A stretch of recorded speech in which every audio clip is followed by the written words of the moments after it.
எல்லாருக்கும் வணக்கம். இந்த வீடியோவில் நம்ம ஒரு வி நெக், அதாவது ஃப்ரண்ட்டும் பேக்கும் வி நெக் வச்சு எப்படி ஒரு கட்டிங் போடுறது அப்படிங்கிறத நம்ம பார்க்கலாம்.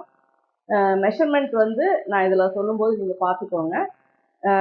எப்போவுமே நம்ம வி நெக் அப்படிங்கும்போது கொஞ்சம் டீப் வச்சாலுமே மேக்ஸிமம் நம்ம வந்து 1/2 ஷோல்டர் போட்டால் தான் கரெக்டாக வரும். ஏன்னா அது க்ளோஸ் டைப் வி நெக் தான். அப்போ வந்து நம்ம ரொம்ப நெருக்கி போட்டோம் அப்படின்னா அது கழுத்தை ஒட்டின மாதிரி இதாக இருக்கும். இது கொஞ்சம் போட் நெக் மாதிரி கொஞ்சம் வைடு வச்சு போடும்போது அதில் என்னென்ன சேஞ்சஸ் பண்ணுறது அப்படிங்கிறத இப்போ நம்ம பார்க்கலாம். இப்போ ஃபஸ்ட்டு வந்துட்டு நம்ம இது உயரத்தை வந்து லைன் போட்டுக்கலாம். அதுக்கப்புறம் இது மடிக்கிறதுக்காக ஒரு லைன் போட்டுக்கலாம். இதனுடைய உயரம் பார்த்தீங்கன்னா 14 இன்ச்சு வந்து நமக்கு ப்ளவுஸுக்கு உயரம் வேணும். அதுக்கப்புறம் ஒரு 1/2